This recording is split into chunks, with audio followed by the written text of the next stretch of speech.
I thought you had to, do something historic to get a street named after you, like win a war, change a law, build a community, not just build a following. So, Westminster, California named a street after the late Charlie Kirk.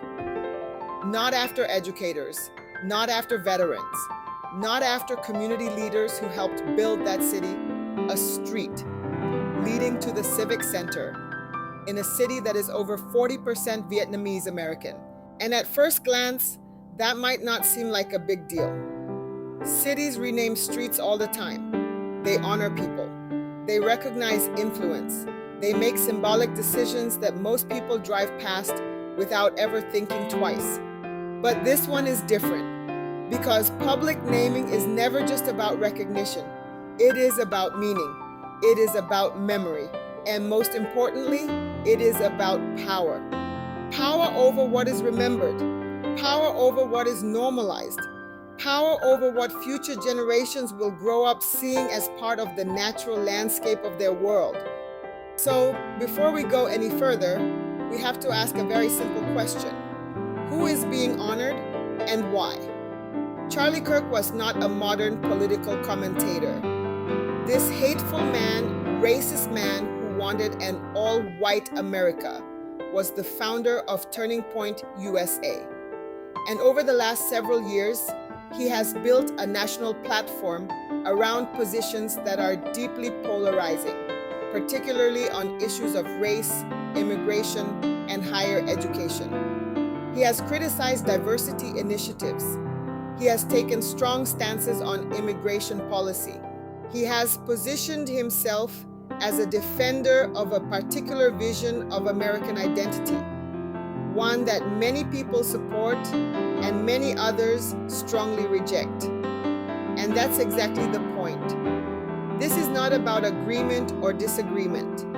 This is about the nature of public space. You are embedding their significance into the physical environment. You are turning a political figure into a permanent reference point.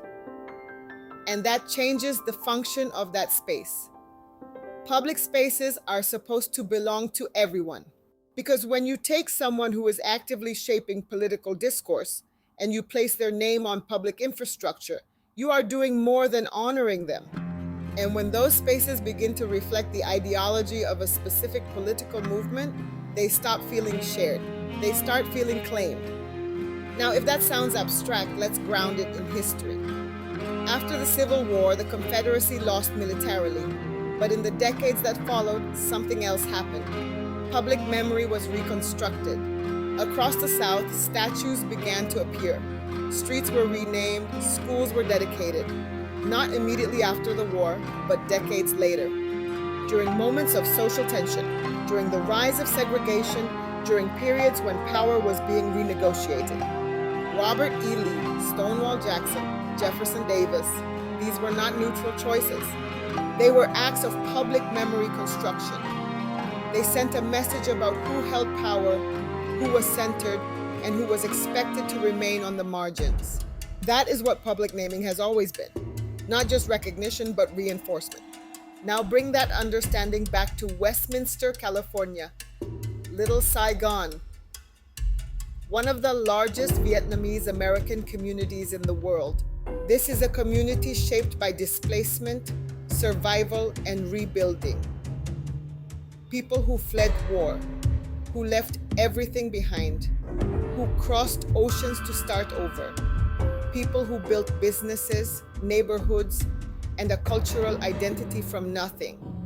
And now, in that same city, the street leading to the Civic Center carries the name of a modern political figure whose views on immigration and identity have been deeply controversial. Not a local leader, not a community figure, not someone tied to the people who built that city.